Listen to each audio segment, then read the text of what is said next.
Welcome everyone to this session. That it is will be a session presenting the papers, very interesting ones.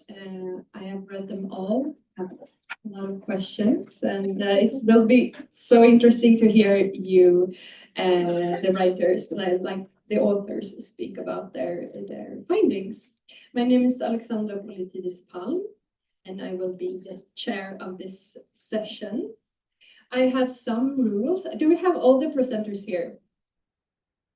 Yes. Perfect. I have some rules for you. So I will show a sign when it's 5 minutes. You have 15 minutes. So when it's 5 minutes, I will show. I will also show when it's 1 minute, so you can run. If you don't stop after 1 minute, I will show you this. Then it's, yeah. This is so everyone gets the time to present it. So I hope you understand. But we are trying to be strict, and therefore I will not take further space. So I want to welcome to the stage. Okay, let's see if I can do this. Lens van Kessel. Lens van Kessel. Is it? Not not good. You have LLM in transnational law from King's College in London, and also an LLB from Utrecht University, and you are currently pursuing legal research master's program at Utrecht University, and you're focusing on human rights and migration, and especially vulnerable migrants. So you will talk about, this was very interesting, a toolbox for decision makers. I've been a decision maker myself, so I'm looking forward to this presentation. Welcome. Thank you so much. Perfect. Okay, amazing. That's not me. That's me. Perfect. My name is Leens van Kessel, which is totally fine that you said that like that, because it's not even really a Dutch name as well. I think my parents are the only ones in the Netherlands who named me this, so don't worry. But I'm really excited to present here today before all of you. My paper is called Preventing Stereotyping in Credibility Assessments with SOGIAS Salem Claimants, a toolbox for decision makers. I'll take you through quickly the toolbox, what I'm going to discuss, which I'll briefly discuss the credibility assessments, the existing guidance and models, and then introduce the toolbox idea according to its function and its form, and then present a first version of that toolbox. I'm really curious to hear what you think, so thank you for sitting in. As you all will probably know, a lot of people all over the world flee their country due to reasons related to their sexual orientation or gender identity and characteristics, and are subjected to credibility assessments because they can't provide documentation or other type of supporting evidence, in which the decision makers decide whether their accounts are considered credible and accepted. It's really, of course, important to prevent stereotyping in those credibility assessments, but previous research, which has been talked about a lot as well in the plenary sessions already, shows that stereotyping is still occurring, and things like demeanor or masculine or feminine presentation, or internal struggles and emotional journeys really remain and persist in these practices. That's something that I wanted to look into, because relying on such preconceived notions really ignores the heterogeneity and the diversity of different claims, and it's so important to prevent that stereotyping much more effectively in the future. And I want to kind of reconceptualize how the literature so far approaches the role of decision makers, which is not something that's researched that much anyways, and do that with a feminist lens, as always, as well. First, you guys know this, so I might just kind of skip through this. We have the UNHCR guidelines on international protection, number 9 from 2012, and the ABC judgments in the European context, which says that stereotyping can be at least only basis and shouldn't really be that possible anyways, but there's a lack of positive substantive guidance that is effective at this point in preventing stereotyping. And basically, so far, decision makers have not really been able to access the right information and tools and engage with tools to prevent that stereotyping. And as Ferreira this morning also mentioned, there's conditions with little resources and very little time under which these decision makers are making their decisions, which make it very hard. And also, the guidance and models that are currently offered to decision makers then tend to be used in very oversimplified ways because there's big guidance documents and there's also these models, but they always tend to be in practice due to that very, the scarcity of resources and the scarcity of time, reduced to oversimplified sort of kind of little models where, again, a kind of stereotyping is occurring because people then don't fit the what's left of that model in that oversimplified sense. And yeah, those who don't then fit the mold of that model or guidance tend to be rejected. And I want to also stress, of course, that there's this overly politicized context on migration where migrants are met with racist and sexist and classic and homophobic, transphobic rhetoric and also violence in politics and in real life. And in that context, other scholars have already articulated that decision makers, first of all, should want to believe migrants, right? So this is the good faith on part of decision makers, and also this benefit of the doubt, which Ferreira mentioned also this morning, must be in favor of the claimant. So that's a starting point as well.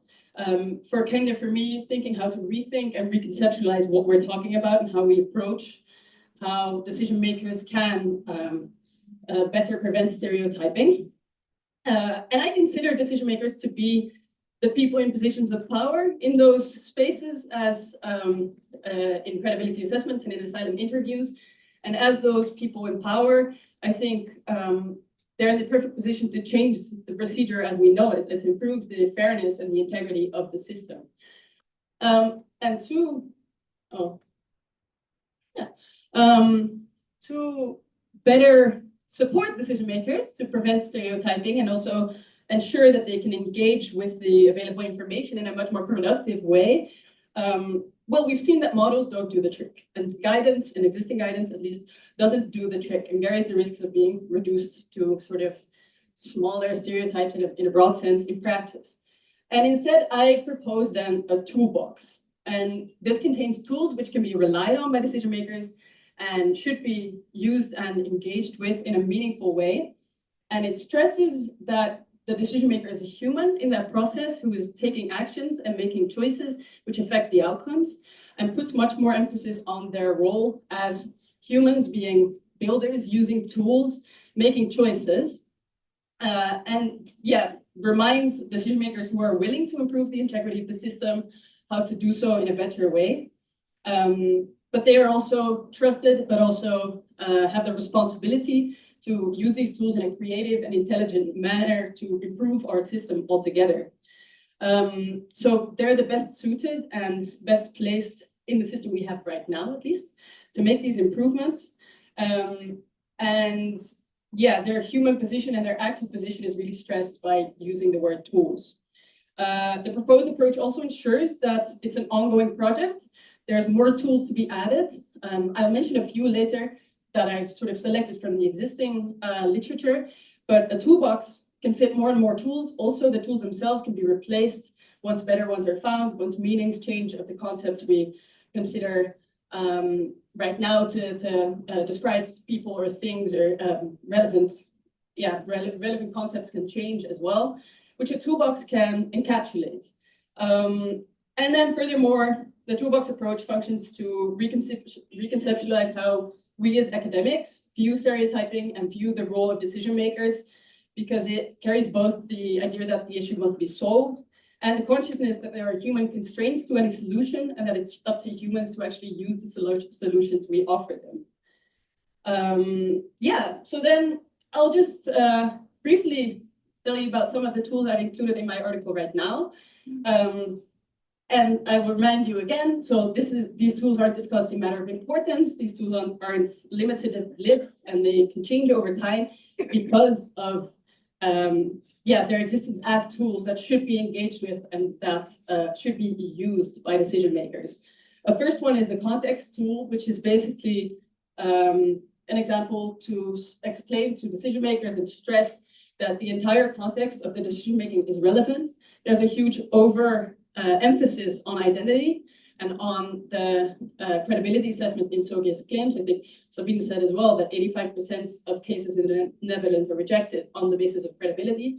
There's an overemphasis, and we need to ensure, this is something that Fagaga has argued as well, that sufficient weight is given to other aspects of the decision-making so that it gets its rightful place in the overall decision-making. And then also shifting the focus to all parts of decision-making more accurately is also appropriate because it protects the fact that also other types of contexts, such as the social, legal, cultural factors in the country of origin, contribute to why someone flees. It's not just about their own identity as well. So their own identity can't be the only thing. It needs to be placed into a broader context of decision-making. A second tool can be the pitfalls tool to identify common biases. I mentioned some of the common biases, but we've talked about these before, so I won't really repeat them as much. But this would basically be a brief overview of common biases and pitfalls, which is, awareness of stereotypes is definitely not enough to actually combat them. I guess this we know already because there's been some awareness of stereotyping, but it's just really difficult to combat. So more steps are necessary. But still, identifying common mistakes is useful to recognize when stereotyping is happening. And it also emphasizes the responsibility for decision makers to want to do the work to improve the integrity of the system. In that sense, it's a very useful tool. Then the toolbox up until now includes the self-identification tool. Self-identification has been part of the academic debate on preventing stereotyping in credibility assessments for a longer time already. I think in 2011, Spijkerboer and Janssen also mentioned this as a general principle that the self-identification of the claimant must be leading to establish identity. And then at the international level in the guidelines, it's also given some importance, and the Jogjakarta principles also talk about self-identification. For self-identification to take place in terms of then thinking, okay, it's a tool, so what do we tell the decision maker? How can they engage with this? It's also about creating a safe space during credibility assessments and during the interview so that claimants are most able to share their identity freely. And it's connected again to the good faith requirements, to open-mindedness and open-ended questions, asking open-ended questions to ensure most free and right answers. And those would be some of the prerequisites to using self-identification. Up until now, there's some discussion as to what role in literature, what role self-identification actually can have, and there's some concerns that it might lead to more false claims to be successful, which is a deeper discussion. But the role of this tool won't be entirely clear yet, but again, the emphasis is on the decision maker having to engage with the tool and use it in an appropriate manner on a case-by-case basis. And in that sense, self-identification is a starting point. The intersectionality tool is a super important one. I know there's another speaker in this session who will be able to tell us much more about this, so I might keep that a little bit brief as well. But yeah, the term intersectionality was coined by Kimberly Crenshaw to explain how someone might be discriminated against on different axes of difference, leading to intersecting oppression. Thank you. And an intersectional approach is a tool to better understand how to interpret the nuances and the differences between different claimants and between the self-identified accounts of different SOGIAS claimants. And yeah, in that context, La Violeta is sort of research intersectionality as well.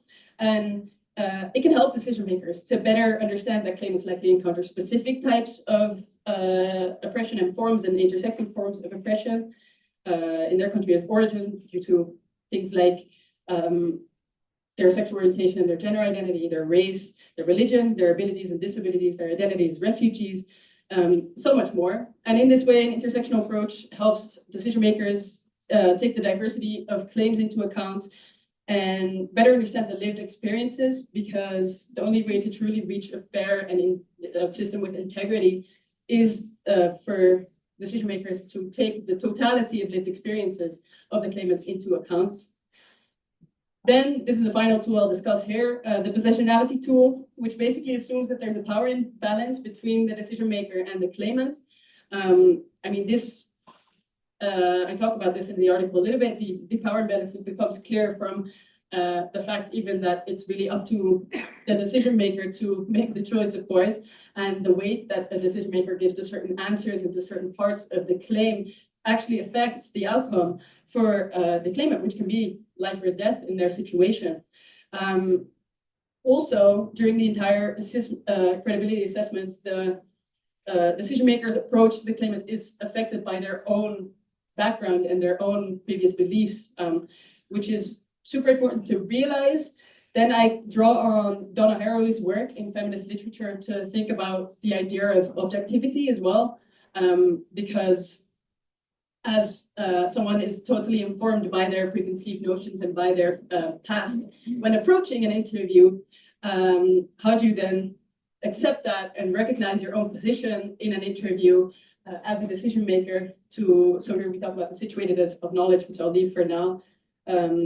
But to emphasize the responsibility of decision makers to critically examine their own role and also expressly substantiate where they're coming from during decision making is, for that, the positionality tool is really useful.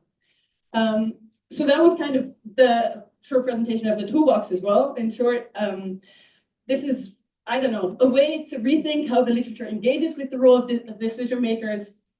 I think this session is called, what's it called? Towards more inclusive assessment, yeah. And hopefully a toolbox like this might be a way to get there, because it takes us away from the models and the guidance and how we've presented them so far. It considers decision makers as people in power, best placed to improve the asylum procedure, and invites them to actually do the work in a way that they might feel supported as well. So they're given the trust as well as the responsibility to actively engage with the tools. And it stresses this humanness of the decision makers. And it's very flexible and open to change over time. So thank you for your attention. And I'm really curious to hear what you think. Here's also my email address if you want to follow up. Thanks a lot.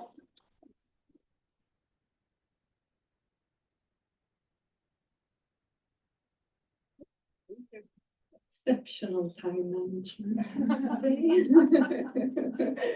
And we have questions in the end of the session. Now I'm going to welcome Noam Falk to the stage. They have 10 plus years experience of working with refugee protection, including as an RSP officer with the Swedish Migration Agency and UNHCR in Latin America, the Caribbean, and the Middle East. They also have a master's degree in human rights law from SOAS and currently finalizing an LLB with the University of London. And you will talk about intersectionality. Well, kind of. Kind of. Yeah. You also had a very interesting article. I must say, through some parts I felt a little bit stupid. So I'm now happy that you will finally explain the things that was hard for me to understand. Very, very interesting. Thank you. Does everyone hear me? Do you mind if I speak without a mic? No, you need. Because otherwise the phone line. Oh, yeah, right. Okay. No worries. Okay.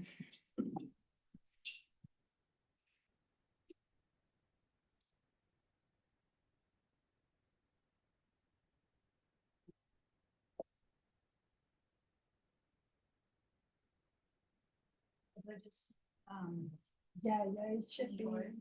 Yes. All right. So,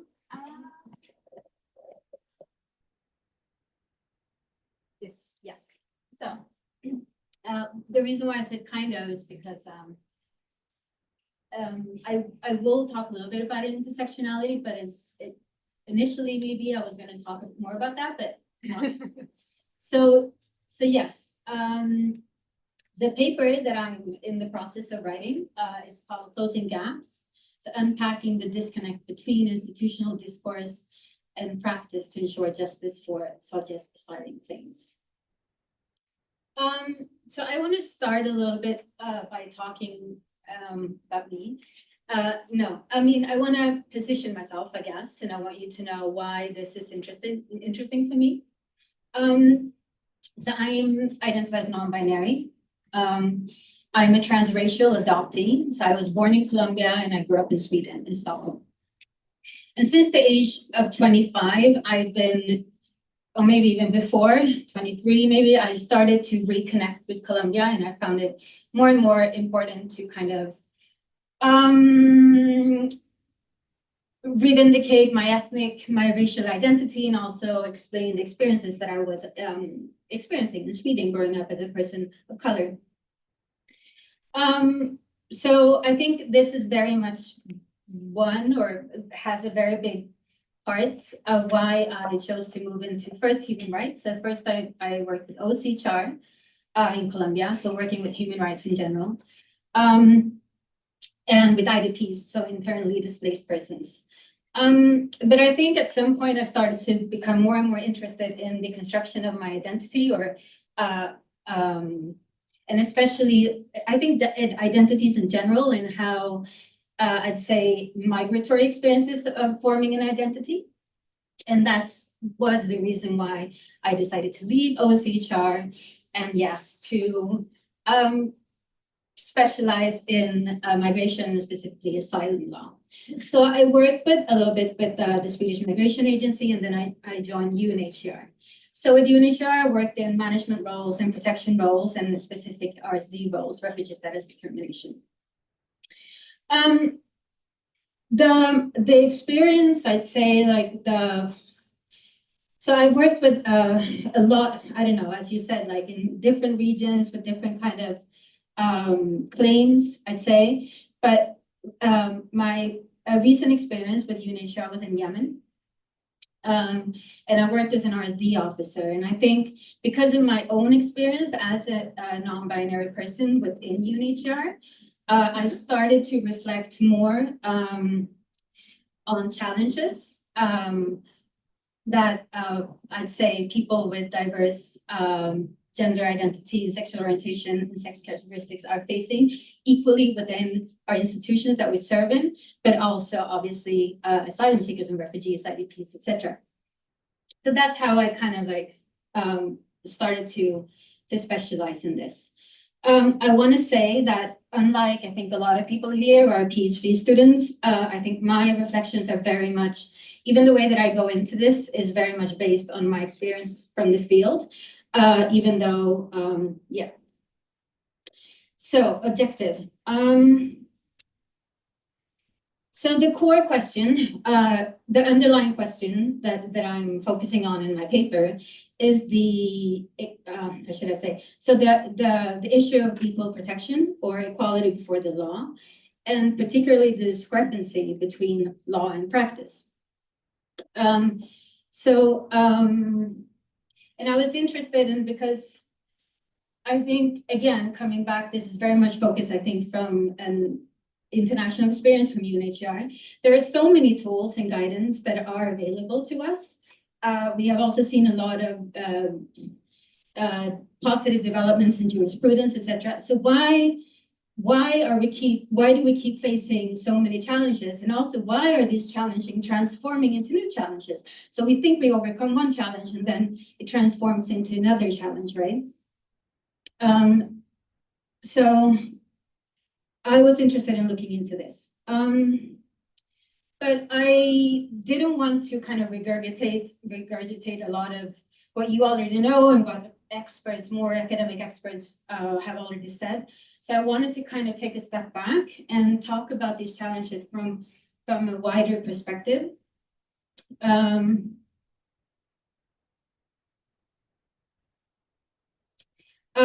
particularly looking at three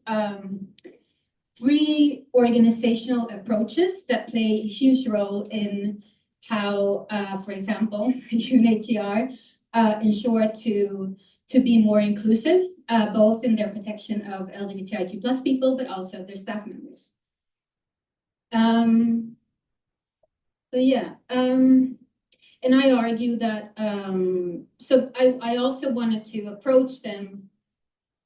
So coming back to the objective here, so again, the idea is kind of like, I wanted to look at these different, as we will see shortly what they are, but I wanted to look at these three core ideas or even concepts that are very central to the institutional, to the international organizational practice, and use different frameworks and tools that are not necessarily very often used. I think even in academic discussions, they are, of course, but I do think that they play a relatively marginalized role. And I also think definitely within international institutions, they are very much marginalized.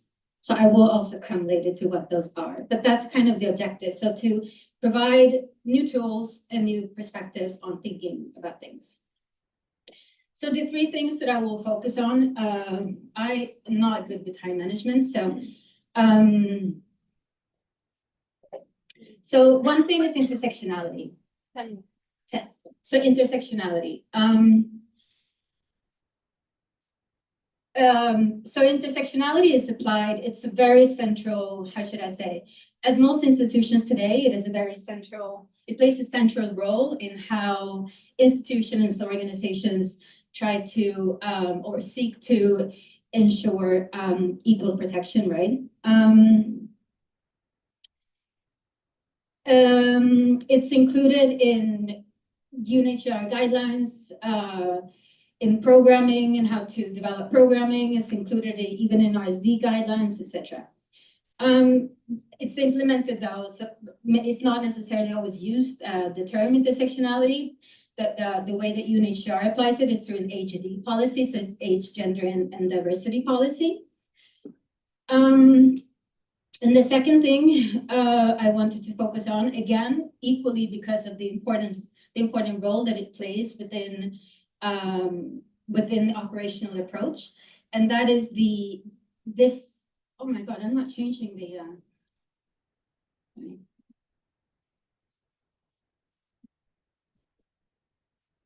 So this idea of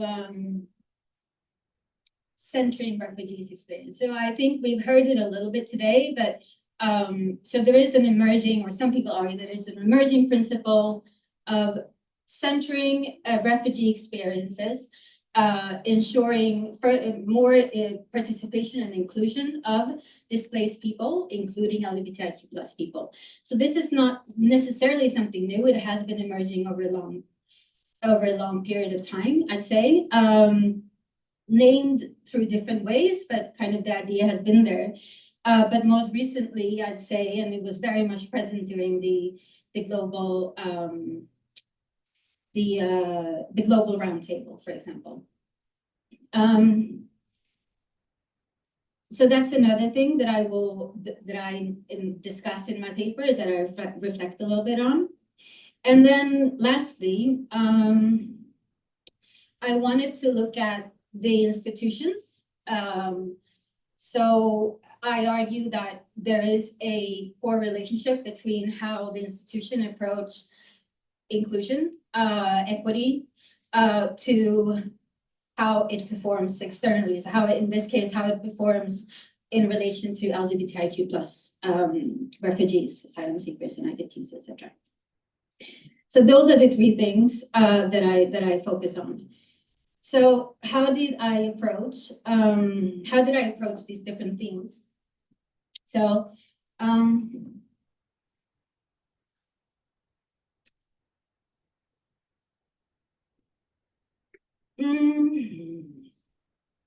so the first one is epistemic violence. So very, very briefly, I'm sure that people are already aware of what epistemic violence is, but just a few words. So epistemology is a very simple term, refers to theory of knowledge. And epistemic violence refers to the different ways that violence is exercised through the production, circulation, and recognition of knowledge. So for example, through objectification, through extractivism, or kind of this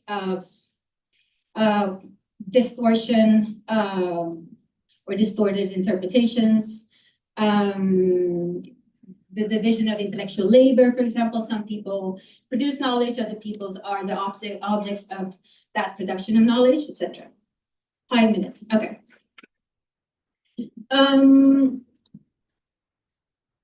So engaging, so basically, again, coming back, I looked at intersectionality, coming back to, so using the idea of epistemic violence, there is, I think,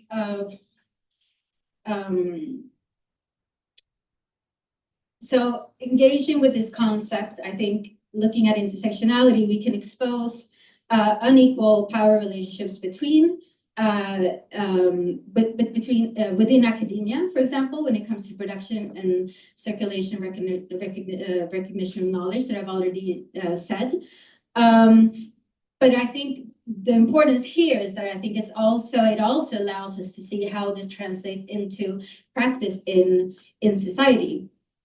And since I don't have a lot of time, I'm not going to go into that. But for example, there's a lot to be said how intersectionality is, how it is practiced from the institutional approach.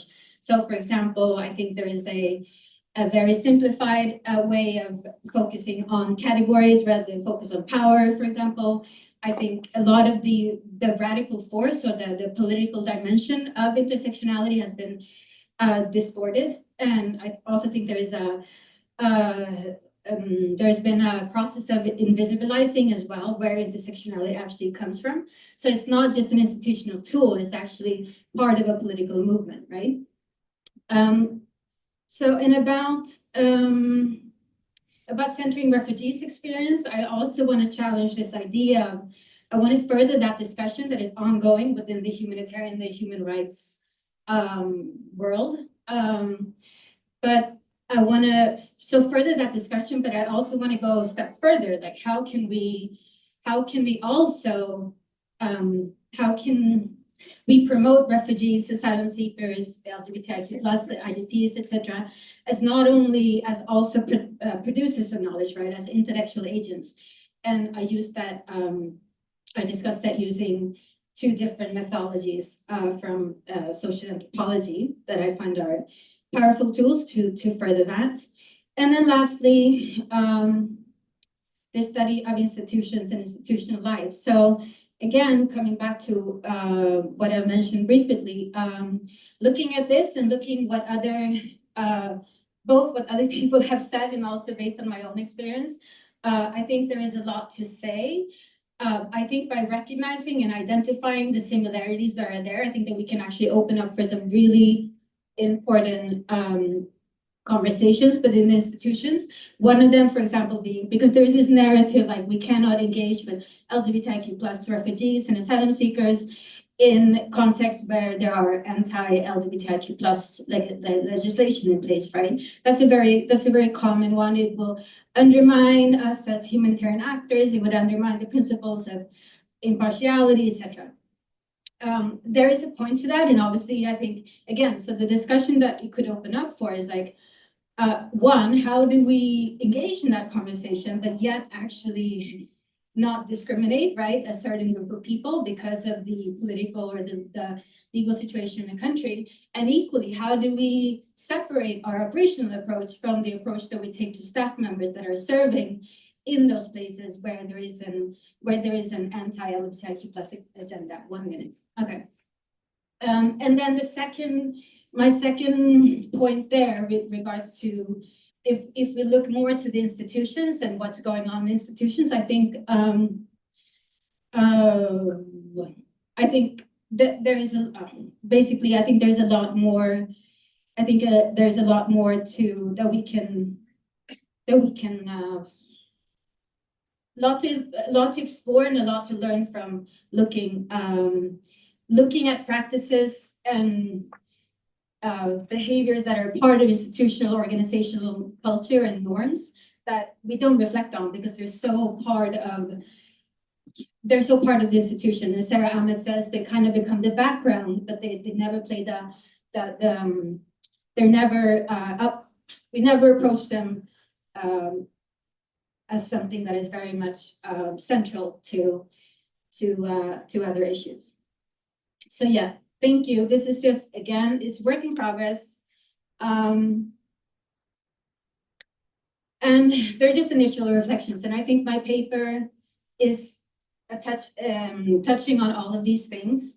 So my hope is to continue to work on these issues and hopefully expand a little bit, because I think each of them, by looking at each of them, I think there's a lot more to say. But yeah, so thank you so much.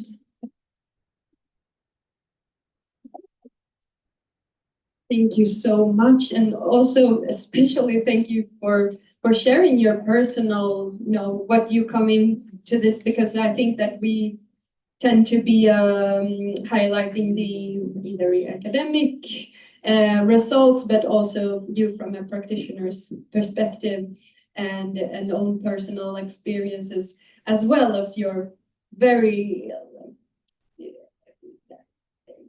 how do you say academic approach in your article. I find it very interesting and with all this background. And so I recommend everyone to read this article. This was very interesting. I'm sure we will have many questions for you, and then I have at least. Now I will welcome Abby Field to the stage. They are the head of the Legal Empowerment Program and SOGIESC consultant at Phoenix Humanitarian Legal Aid. And they have a LLM in international human rights law with a focus on credibility assessment of SOGIESC asylum seekers from the University of Sussex. And since 2019, they have worked on Lesbos, providing legal support to people seeking asylum. Welcome.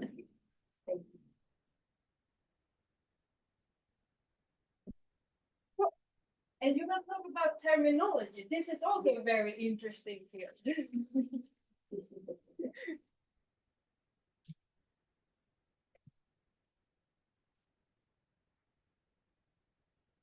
Perfect. Yeah, that works. So yes, again, I will echo that this will be less academic, particularly in the words. Most of my work on this is based on clients and interactions with queer refugees and queer asylum seekers. So on Lesbos, I work as a consultant, and I'm also head of the working group in Greece, meaning that I have a lot of interactions over the last 5 years with queer asylum seekers. And a part of the holistic approach that we do at Phoenix is ensure that the community is defining what we're doing, and they're also leading the way forward. So I had lots of people come to me potentially beginning of this year, and they all said, no one in the queer community on the mainland Greece nor on the Aegean Islands are accessing services, particularly queer refugees that are living within an intersection. So, for example, it's hard to say with the terminology, which I will explain later, but on none of the extremes of the diagram that I will show. And so we started looking at why, and we did focus groups throughout Greece, and we were wondering what is stopping people from being able to access services and to disclose not only to the asylum service, but also to medical care, for example, particularly for treatment of HIV, or to access their hormones. And the result was terminology. And this is one of the things that we discussed earlier in terms of there is a gap between academia and what is happening on the ground when it comes to terminology. And that's something that we'll go through. Essentially, in academia, what we're seeing is a lot of discussions relating to, okay, generally, not so much maybe in Greece with the cases, but beyond that, we've moved away from, homosexual, and we've gone to LGBT, and now we're moving to SOGIESC. I personally prefer to use marginalized SOGIESC over diverse, as I believe everyone's on the diverse spectrum, and what makes the people unique is the fact that it's marginalized by the state, as opposed to their identity like itself. We're doing really well with that, but that does not translate to people who are seeking asylum, who have fled their country. Why is this? It's because the frame of reference is different. So most of my clients come from, in the last 3 years, it's been 18 different countries, primarily Sierra Leone, Angola, Ghana, Uganda, Iran, Iraq. There's a diverse range, and the same problem came out regardless of the country of origin as to what the issue is, which is that without a frame of reference, due to concealing someone's identity for, let's say, 10, 15 years before that final triggering event, usually being caught being intimate or being caught dressing in clothing usually assigned to the opposite sex, they've hidden their identity. By hiding one's identity, they haven't had the opportunity to explore who they are in terms of having the tools to articulate it, and the society does not permit the framework for them to have tools to reference. And this is a big contrast to the framework in, I would say, almost all European countries, for example, where I go beyond the cultural competency to cultural humility, which is, I strongly believe the framework we have is incredibly basic and behind in the times, because people from the age they start discovering their identity try to fit within a narrow conception.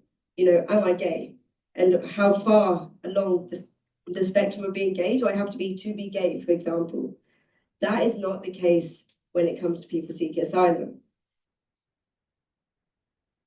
So people seeking asylum, generally when they first come to us, again, our location puts in quite a unique perspective, being on the Aegean Islands as the first port of entry into Europe. Many people fled their country 1 to 2 weeks prior to meeting me. So it's very fresh. They haven't had the opportunity to explore their identity. You can't research or Google or ask friends about different sexual orientations or gender identities when you're at risk of life imprisonment or death penalty. Nor are you able to have a safe place where you're not hiding to internally answer these questions. You'll still be able to see it on the screen. So for each client, we have a diagram similar to this, where we ask, okay, on the spectrum, where would you say right now you feel most comfortable? The first one being gender identity. In a dream world, what would you like to be? What would feel the most comfortable? That overcomes the shame because it's no longer them, but it's if they were to make themselves as a different person. Then we've got gender expression, we've got sexual orientation. I've intentionally excluded sex characteristics. I do have intersex clients. That's a different process, and I'm not going to go into that and divert away from this at this point. As you can see, this very clearly shows that there is sometimes, well, every time I would say, not a clear answer. No one's fitting neatly into a box. So I'll give you an example. If someone puts their gender identity here and their sexual orientation here, what's their claim? Are they gay with a perceived gender identity? Are they transgender with a perceived sexual orientation? These narrow boxes don't allow for the position of what people's lived experiences are. This has a huge impact on the asylum case. Just yesterday, actually, a client received a rejection because they didn't know what LGBT was. Last week, someone came to us with a rejection on the grounds that they were not able to accurately describe what it is like to be a homosexual, as the interview was stated. And that's because they didn't fit neatly here. In fact, they had a claim both on gender identity, gender expression, and sexual orientation. Therefore, the way they articulate it is not the way the caseworkers are expecting it. Again, I want to put the emphasis on it's the caseworkers' lack of training and understanding and the Eurocentric imposition. It is not of the fault of the people authentically describing their lived experience. As a result of hiding, people's lived experience is much more authentic, and that's something that has to be accounted for throughout the asylum procedure, but also for service providers, not only for the credibility, the external credibility, but also people have access to healthcare, they ought to have access to psychological support, and we ought to be ensuring that everyone on the ground is fully trained in this respect. So, my proposal is that we no longer see terminology as one thing. This current discussion, shall we move LGBT to diverse OGS, is still referring to terminology as one terminology to a different terminology. And this is where I believe we've gone wrong. Terminology ought to be split into two parts. Firstly, you have the foundation of terminology. This is also the receptive terminology, meaning This is a terminology when you are first speaking to someone, when you are getting the information from someone seeking asylum, or for when someone seeking asylum is trying to get across who they are, why they left their country, or why they need access to a certain service.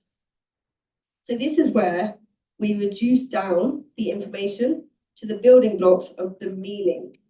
Now, I want to just give credit to all my clients because it was not me that came up with this. This was the focus groups. This was months and months of different people discussing both SOGESC asylum seekers, SOGESC refugees, but also cultural mediators. So the conclusion is you first reduce down whenever you're trying to understand the meaning. So I'm in a man's body.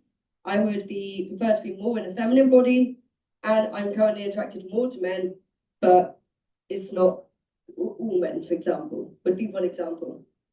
Once you've got this building block, the next stage is to work out what the term is. It's not the job of the host of anyone in the receiving country, so Greece in this context, or in my context, to then say what that term is. In fact, then you ask the client. So a perfect example is one of my clients said, I'm sexual agender. What they meant was somewhere along one of those diagrams, and they had invented a term for their sexual orientation, gender identity, and gender expression. Once you've understood what that term relates to in terms of the building blocks, you then adopt that term and making it very clear. I understand, especially talking to lots of people with academic backgrounds, that does not work if you're writing a big piece. You know, that's way too many words and it can take away from the meaning. That's when you get terminology to portray. Only in these circumstances where these are acceptable, acknowledging when it comes to interactions with people, this is the appropriate, and to not speak over. And I think that's one of the key things. Often we say, I understand that there's different sexual orientations, there's different gender identities, but I'm going to be saying this is the default. For me, that's the mistake. In fact, we should be using them collaboratively, but always the foundation should be the foundational terminology, and that should be the one that is listened to as the truth, rather than the ones that we should more consider as the oversimplified, more basic and less developed terminology, such as coming up with labels. Thank you.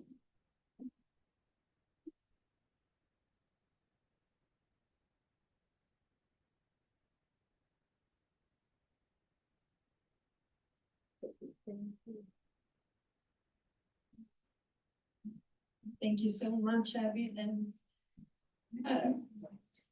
will you have the time in the future now to maybe go to EASO and train the trainer with this kind of terminology course? We requested UNHCR. I trained UNHCR.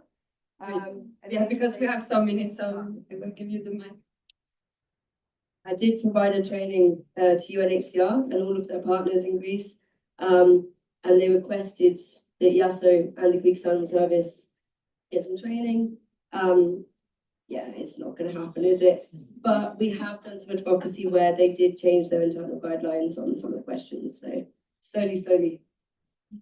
Indeed, but now you have a lot of more allies than in the beginning of this day. So we can try to fight for that in EUAA, of course. Okay, thank you so much. I will now welcome the two last speakers of this session, Sophia Weiser and Marty Huber. Sophia works as a legal advisor for the Austrian organization Queerbase. She specializes on asylum law and now counsels and represents queer asylum seekers in all instances of the Austrian asylum procedure. And Marty Huber is a queer activist and co-founder of Queerbase in Vienna, Austria. And they work on human rights for LGBTQI refugees, health training for social workers, asylum officers and judges, and is a member of the Consultative Forum of the EUAA. Very welcome. And you had also very interesting, this very interesting session, I must say. And I hope that you all read these interesting articles after.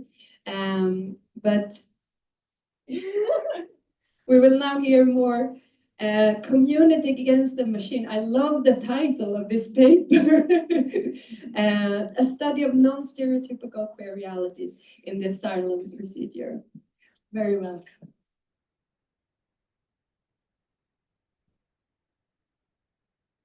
You. So I'm Sophia, and this is my colleague slash boss, Martin.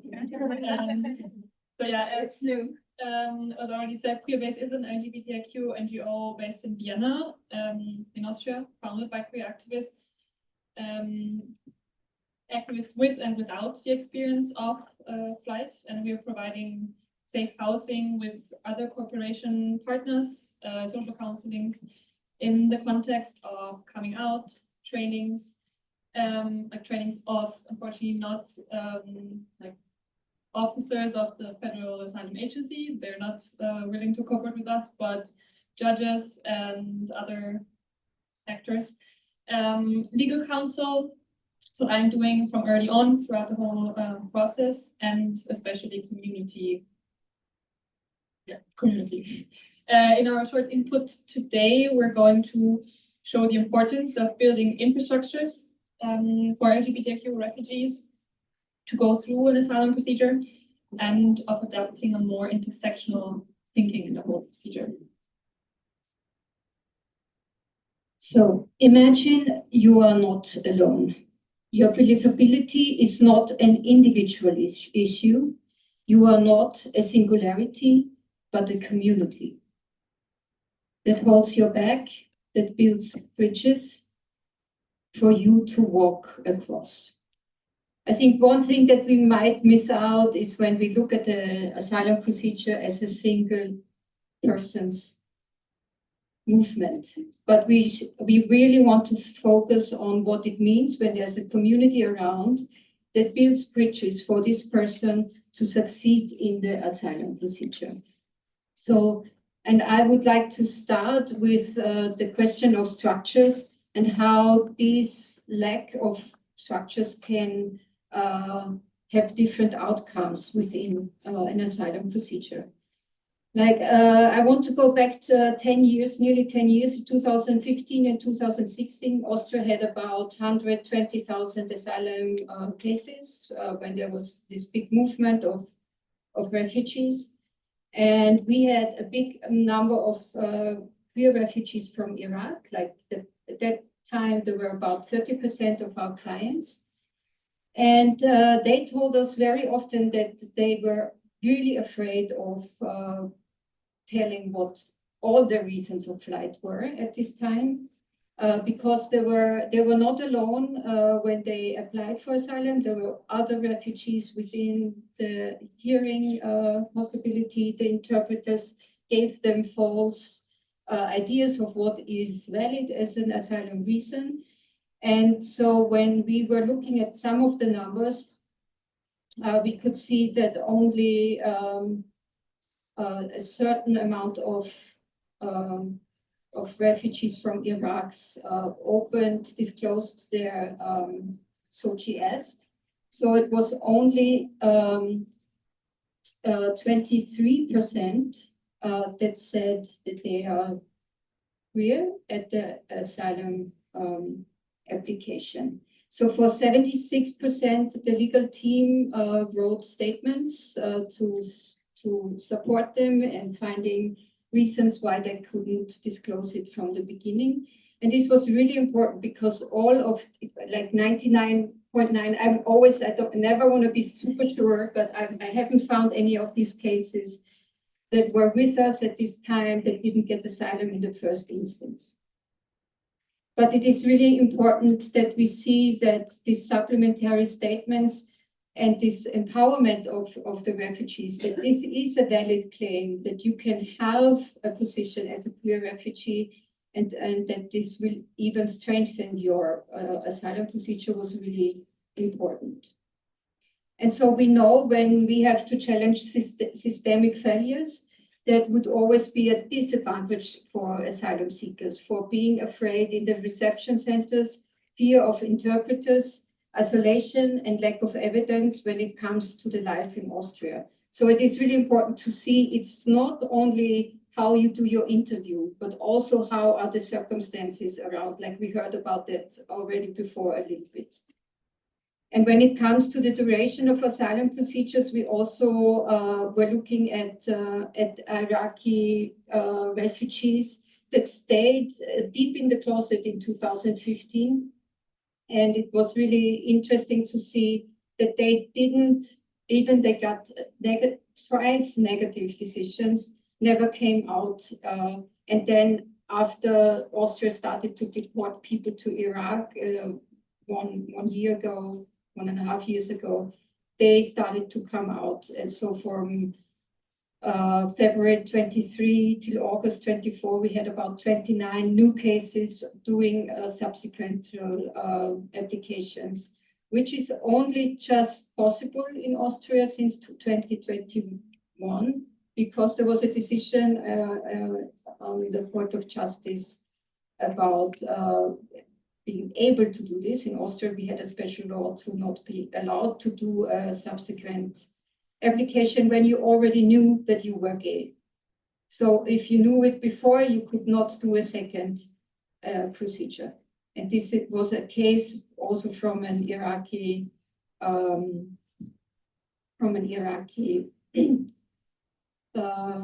client of us that went to the European Court. So what we also did, so we knew that we need to get into the structure of the asylum procedure and raise the consciousness on the issue of LGBTI refugees. And so we pushed in the direction of federal structures and tried to implement some changes there. And we had some famous cases going even to Washington Post and New York Times in 2018, where there were very stereotypical cases of a client from Afghanistan who was not dressed in the way he should and did not have colored hair and was even in a fight in the reception center, which gays never do. So, no, we don't fight. Sorry. And so we started to push with parliamentary parties to get parliamentary inquiries, and then finally managed to get a resolution from the last or this government. We have election on Sunday, don't ask us about it.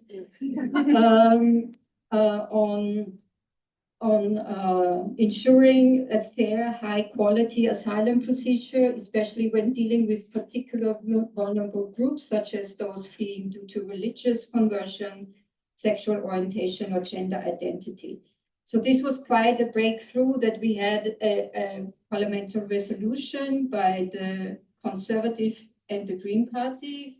And it's also a quite weird combination, which like the person that the member of parliament is very homophobic that did the conversion part, and we wrote the LGBTI part, so it's a little bit of a joke. And anyway, so but it is really interesting because in the resolution there are following goals. It's targeted, competent, and regular training and awareness raising measures on all levels of basic and further education for interpreters, law enforcement officers, employees of the Federal Office for Immigration and the Federal Administrative Court in the areas of anti-racism and anti-discrimination, recognizing members of vulnerable groups, dealing with members of vulnerable groups, to provide target group-oriented country of origin documentation, to use suitable interpreters, and having an account of particular vulnerable of applicants in terms of accommodation and care,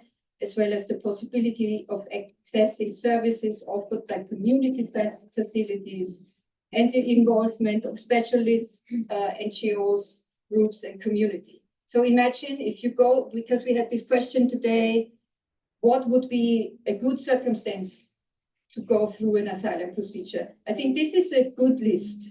Yeah, interpreters, trainings, community, trained asylum officers, judges, and having a safe community around them.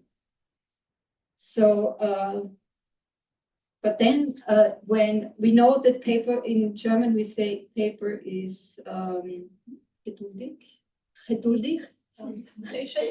patient. So one question is always, what does it then mean, having a resolution in the government, and then does it really work? And Sophia will go more into the implementation. So in the paper, we looked at the implementation of both this, what Marty just talked about, and also the SOCI guidelines in different aspects. There we, even though the Austrian Constitutional Court has consistently, since a few years, emphasized in their case law the importance of these guidelines in their assessment of asylum applications. However, a very obvious disregard is not uncommon throughout the different instances, especially when clients are unrepresented at hearings, which mostly happens if they're outside of Vienna, because in Vienna, always someone like if they're previous clients comes with them. In our paper, we looked at different aspects of the implementation, or where the disregard is especially obvious. Talking about sexually intrusive questions, pornographic evidence that's admitted, or insensitive treatment of experience of sexual violence or torture. In our short representation now, I'm mostly talking about misconceived realities and queer joy, which is something that has been talked about today as well. Because even though in the guidelines and different points, the importance of considering each applicant's varying cultural, economic, family, social, political background is emphasized, decision makers often dismiss the lived experience of asylum seekers based on stereotypical assumptions, which we've heard today a lot. And one example among a lot of different examples is one of our clients, who is a young man from Cameroon, who in the interview testified of having felt joy upon discovering his homosexuality. Oh, wow, okay. And this was dismissed by first and second instance as it's not credible, because how could anyone feel joy if they find out that it onset in a country where it's legalized? And what's happening is that the authorities they question the authenticity of a queer person's narrative if it doesn't align with their heteronormative perception of trauma. However, what we think, our opinion is that queer joy represents a very important form of resilience and a very important tool in overcoming trauma, even in an oppressed environment, and that this shift to acknowledging the power of this positive self-acceptance and queer joy, rather than seeing as an evidence of deception, is really important. Yeah, and we talked a little bit about intersections already today. I think it's just repeating, it's really important to see that there are different lenses that we also need to take on. We have the experience that, for example, lesbian refugees is especially also hard because there's not possibility to get visas. Like if you come from Iran, we have the experience with way more student visas and so on. But to make it short, there's also this idea of taking on academic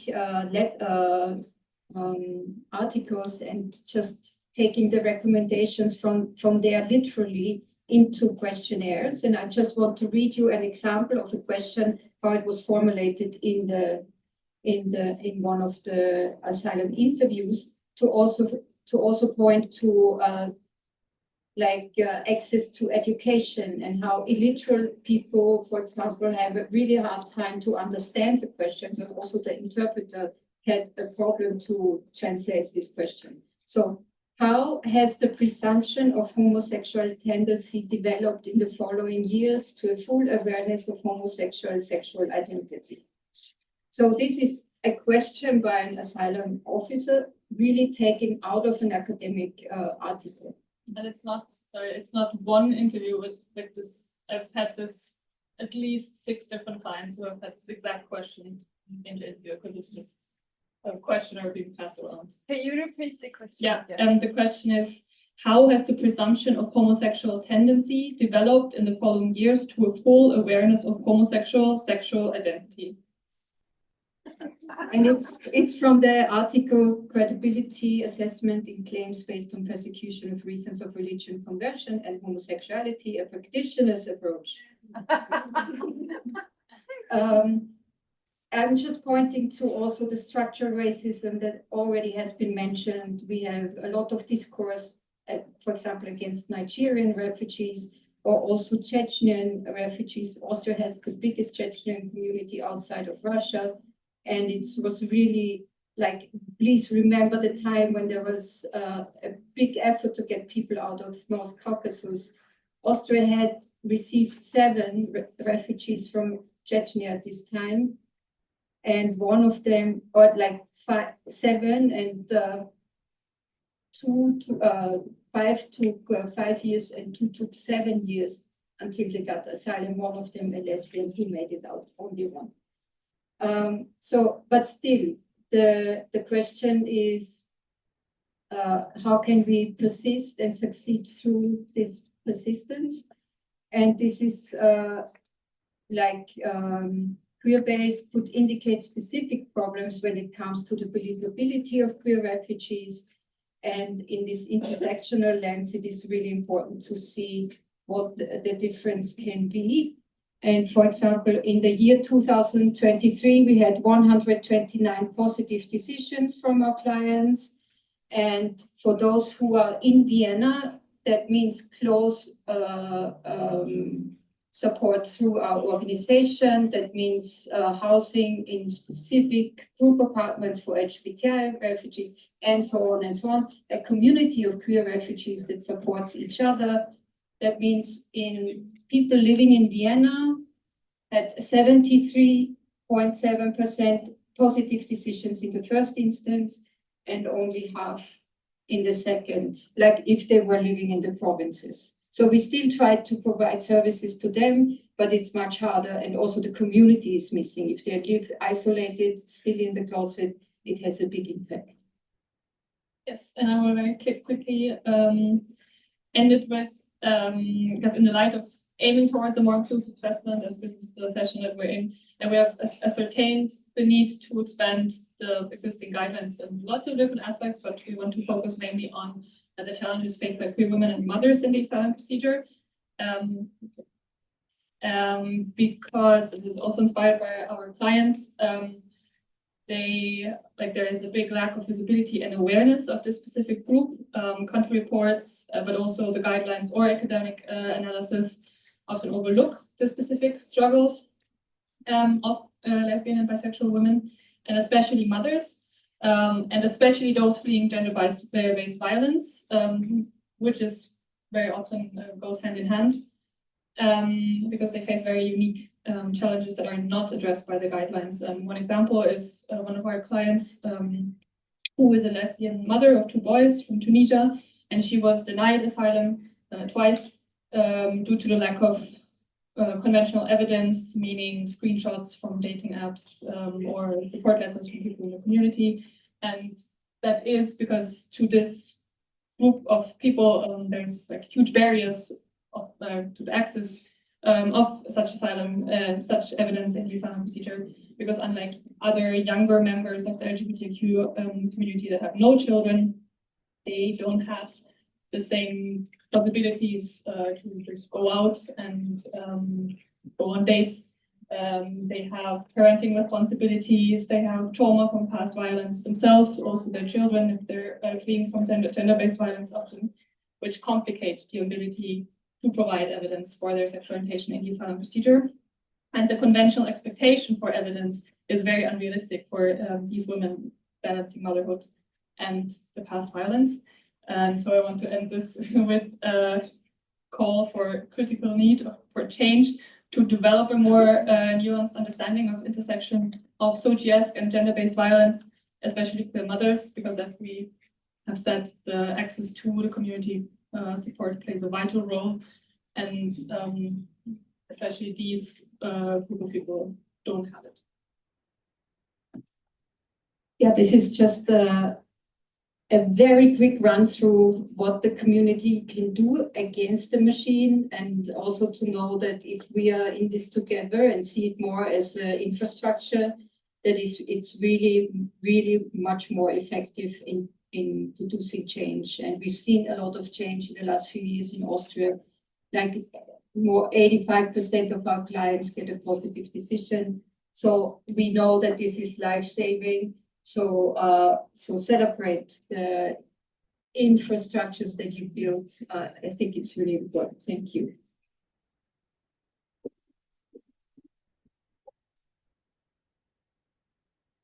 Thank you so much. And please stay. I will invite the rest of the speakers to the stage for an extensive Q&A.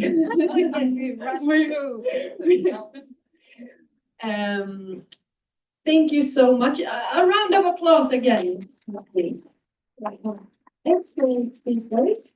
Now I will turn to ask if we have any questions from online. Not so far, but I'll let you know if there are. Okay. Then I will turn to the audience. Do we have any questions? Yes, we have a lot.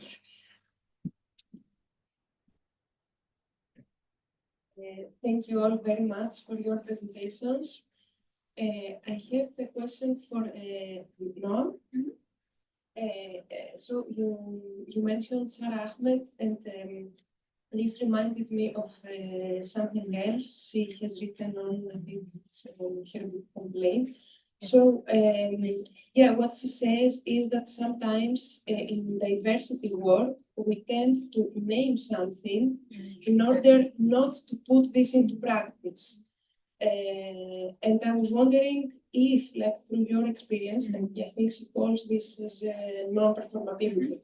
And I was wondering, yeah, if you have something similar to share through your experience in UNHCR or other organizations that are in the process of drafting guidelines and writing down, basically. Thank you for that question. I had to rush through a lot of my reflections and conclusions, but actually that's one of the things I do touch upon as well. I think that, as you say, the so-called non-performatives, as Sarah Ahmed terms them. I think, unfortunately, for some, how should I say? While some argue that this is evidence that the organization is doing something, for others, it's actually makes it even harder to address something because, look, we have all these policies, look, we have all these guidelines, look, we are so inclusive, etc., which makes it a bit more challenging. So I think the issue with non-performatives, I think it's none of my reflections and conclusions are just for UNHCR. I really want to make that clear. I think it's true for many institutions. And just as we see them when it comes to diversity, equity, and inclusion policies, we also see them when it comes to protection of LGBTIQ+ displaced people. And I think it's something that we have to address. It's something that we have to discuss. And I think Sarah Ahmed gives us really important tools to engage in that conversation.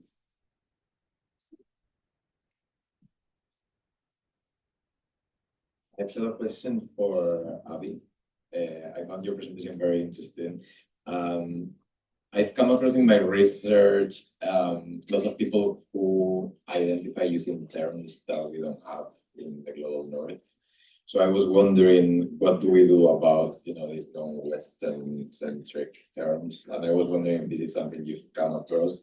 So I've met a lot of people from Bangladesh, for example, who might identify with terms that then end up translated as trans, but it's not really what they want to use. But I've also been in activist spaces where the activists have basically baptize people as gay or lesbian or whatever, because that's strategic. So yeah, I just wanted to hear your thoughts on this, and also the role of translators in all of this. Because they often, I met a lot of people from Iran, for example, who might use terms that do not translate into lesbian, or often the translator has used that term. So yes, it's just a general reflection and question to have your thoughts on all this. Thank you.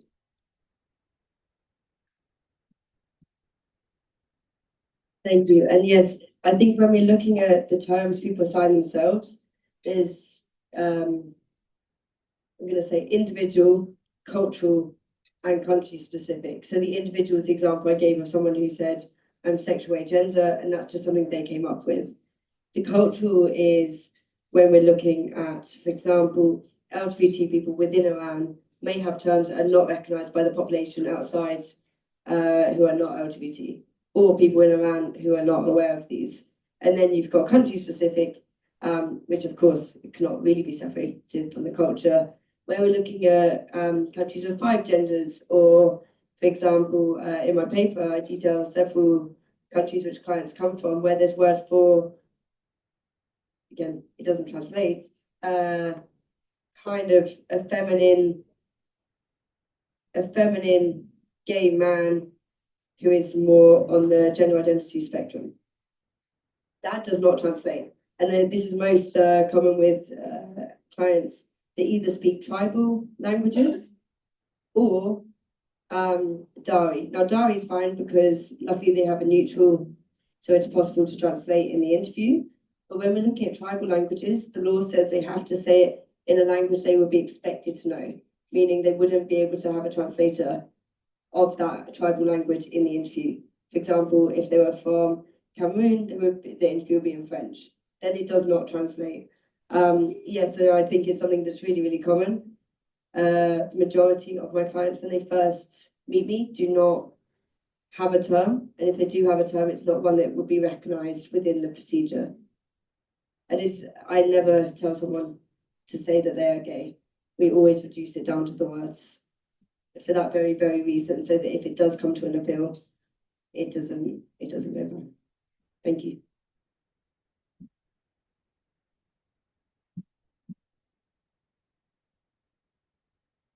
Karim Saleh.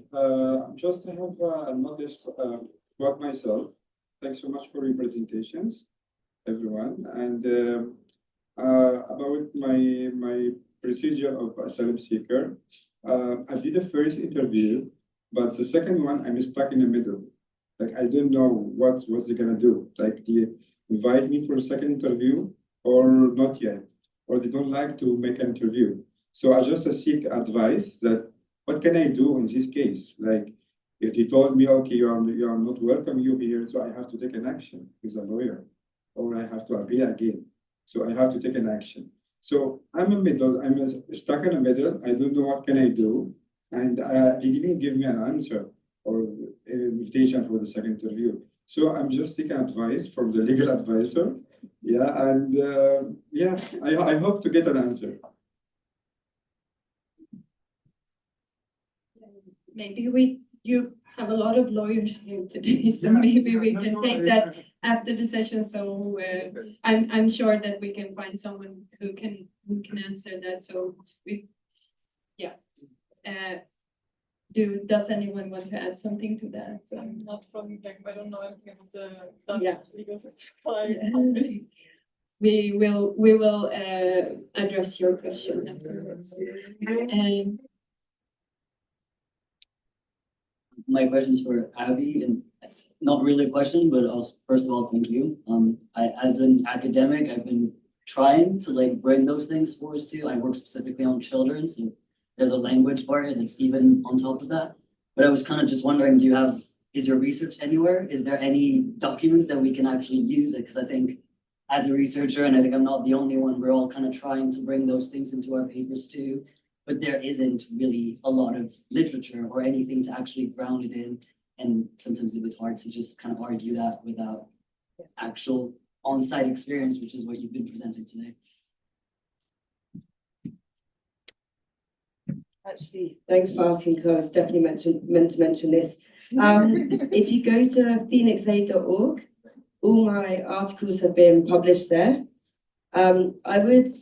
It's all based on the ground. So whether this be my clients come to me and say, I've written a poem that I want to be out there to explain what it's like for me, we will just publish it on that platform. Or clients will come and say, you know, this is a really big problem that we're seeing. And then we will do either Greek-wide focus groups, Greek-wide data collection, and then we will use that into our reports. So yes, but I think over the last 3 years, I've published maybe 15 or 18 reports. The main one being naming and shaming procedural violations. That one took many transcripts, interviews, and it's all from the ground. But it's very Greek orientated. Thank you. Okay, thank you. Maybe I can also add something. Because we also have a group of queer translators, interpreters, and here is the question also really important of the development of language, because also in the diaspora, words get created in Arabic, in Farsi, and so on. So what we try to do and empower people who have an asylum procedure to know how to deal with interpreters. So when they work with us, we have queer interpreters that they can trust, where they can also exchange about terms that they prefer. So it could be that somebody says, I like to talk in Bangla, but I speak in Bangla, but then I use the term gay, because it gives me a little bit distance to the language that I heard before, which is suitable for me. But then it could also be that people come up with new terms, and then it is also important that they know in the situation, in the interview or in the court, that if the interpreter uses words that they don't want, that they can stop him and tell him or her and say, you please, I prefer this word. And I think this is a very important aspect also, how to deal with interpreters, that you have the right to say, this is not how I want to be spoken about. I want you to gender me in the right way, and so on. And I think this is also big development in the sense of the diaspora community that is trying to get these words also into the system.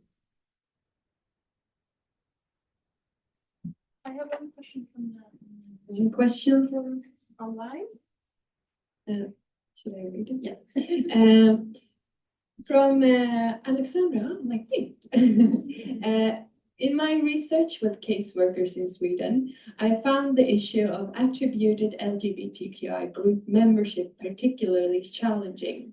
How can we ensure that the recognition of attributed LGBTQI identity in asylum cases avoids reliance on harmful stereotypes, especially for gender non-conforming individuals?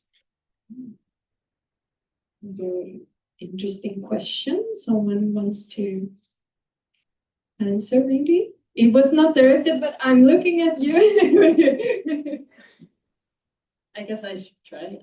It's not really, I mean, attributed characteristics is actually super interesting and definitely deserves more research in itself as well. It's not really something I specifically looked into for today. But I mean, I guess it also comes down to this point of how do we prevent stereotyping on a bit of a more general, in a bit of a more general sense, which is just making decision makers understand better, and also having them understand the nuances of something like that, of attributed characteristics, and what that might mean for someone's life. So it's also, I don't know, I feel like more, I don't have any practical experience with that or advice in that sense, but I think more knowledge needs to be produced on that before we can say really meaningfully what needs to be done. So I guess I would invite that. Yeah, but it requires more thought and more understanding from decision makers as well. I don't know if anybody has anything to add to that. You want to? Since it was also a Swedish perspective. Oh, Swedish perspective. When they say attributed, and they meaning imputed, or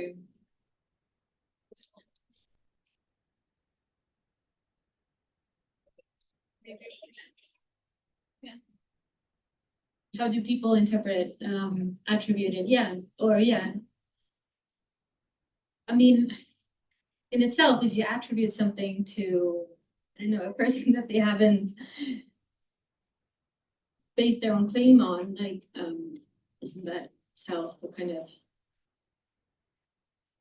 isn't there a Take it as damage kind of perceived identity in the country of origin. So Mm. they're subjected to persecution because they are perceived as. Yeah. Yeah, so basically like how community recognition, yeah, so like you give an identities to someone based on a stereotype, so how do you prevent that basically, especially for gender? I think that's what they're trying to. I would say belonging, the belonging to the social group. Yeah.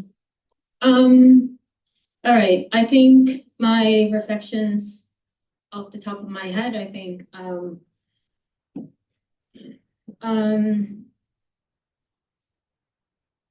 to me, I'm not sure to what extent it is that relevant. Like, again, if those attributed characteristics, whatever they may be, if that leads to a future risk of harm, then I think that's what's kind of the core of the issue, right? And again, we don't write assessments to kind of how should I say? We don't write assessments to kind of define people or to impose our own kind of views or terminology or what have you. So I'm not really sure. I just I think based on the facts, based on the testimony, I think does this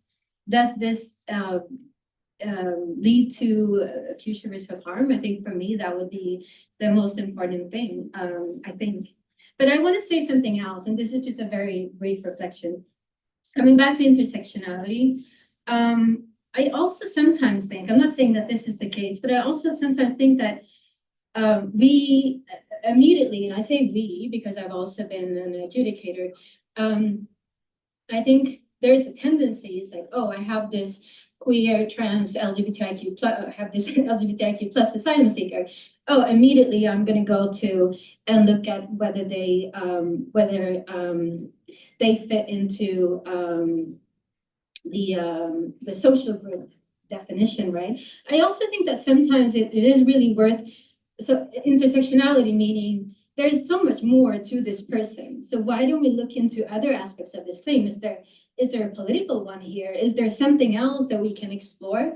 And I also think that that could possibly distract a little bit the attention of the sometimes disproportionate attention that we give to their sexual or gender identity. And I think yeah, so coming back to intersectionality, I think there is more to explore that rather than just see them as one-dimensional, as queer a basta.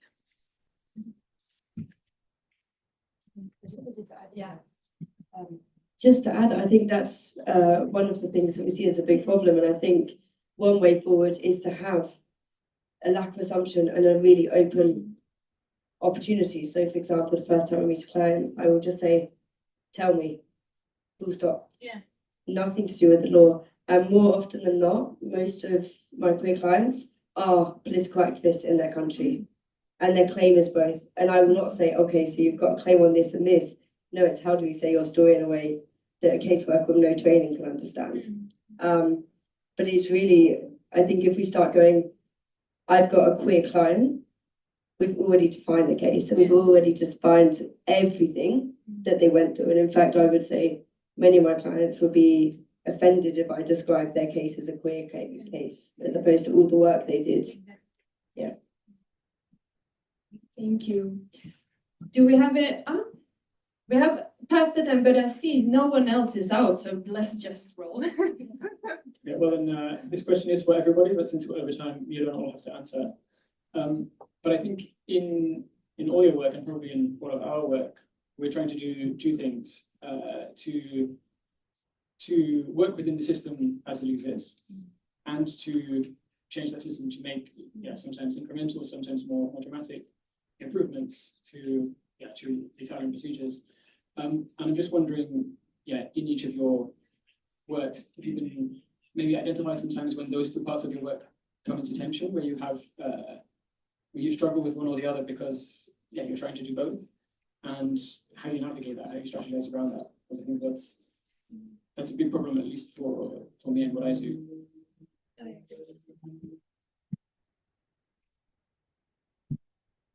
Thank you. Yeah, that's also something that's very big topic for me. The reason why I immediately raised my hand because of something that very recently started happening, that some of the officers at the Austrian Asylum Agency, like in German, you have a you that is formal and then an informal that you would call your friends, and they started using the informal version for me because they have seen me lots, and I did not like that, but it's had like it started this weird, like if the asylum officer likes me, then the case might it might help the case.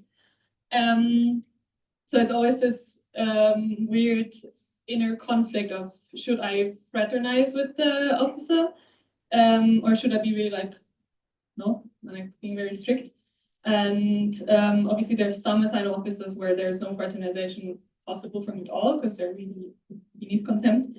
But with others, it's really more of a, you have to weigh up just like the whole situation.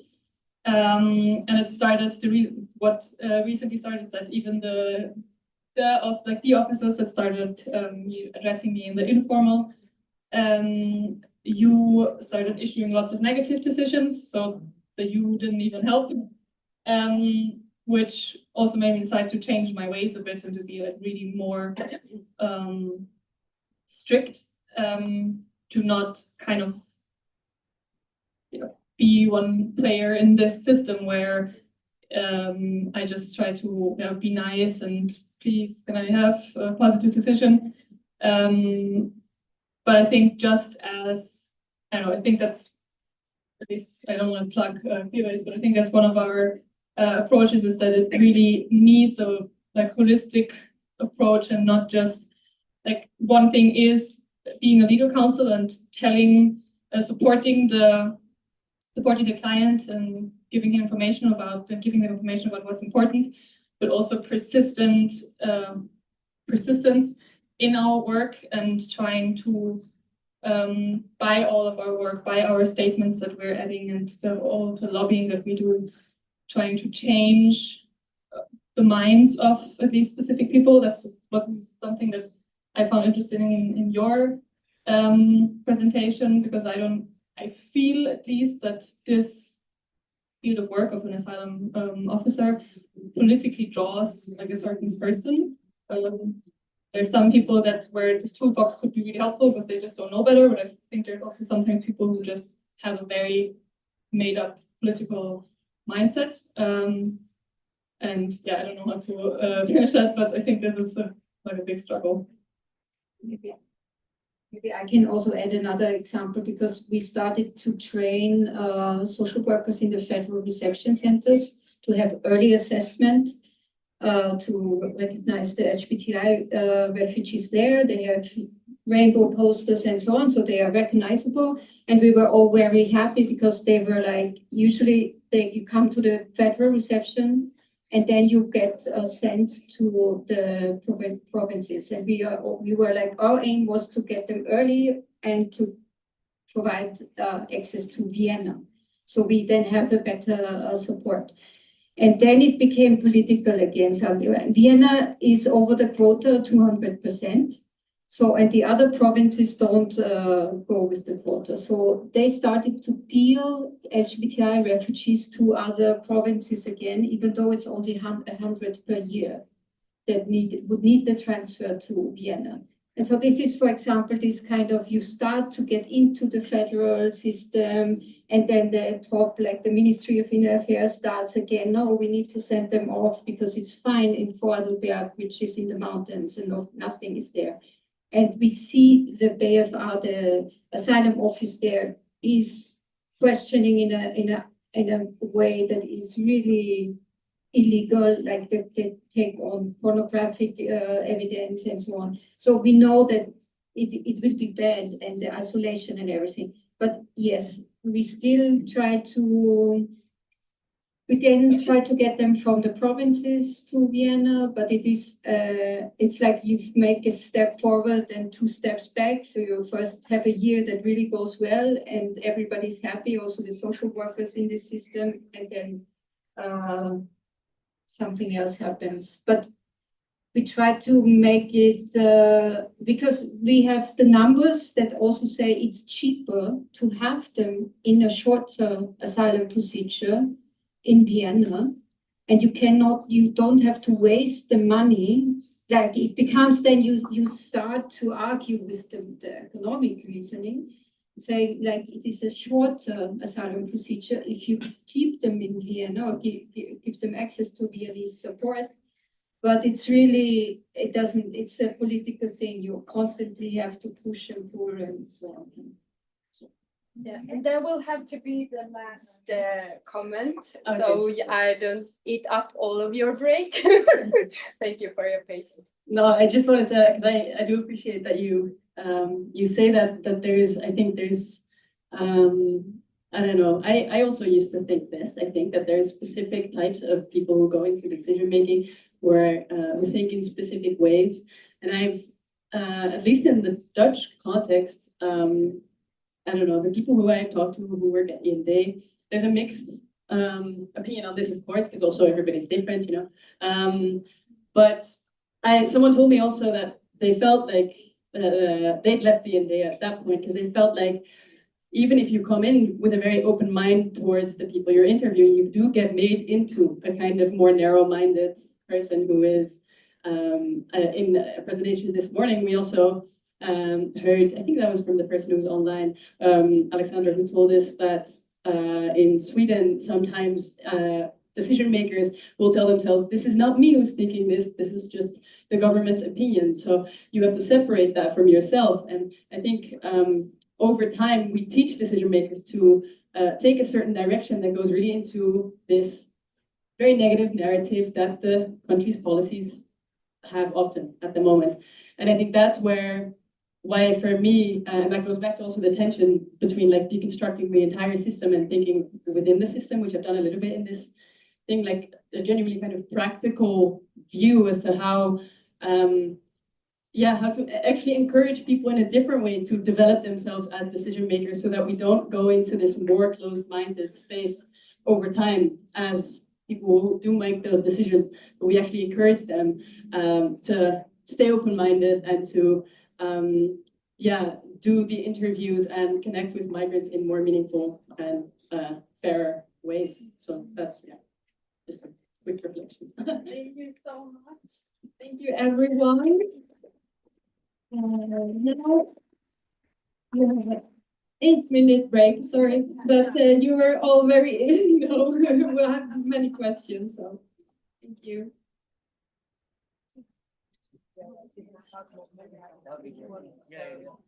To connect.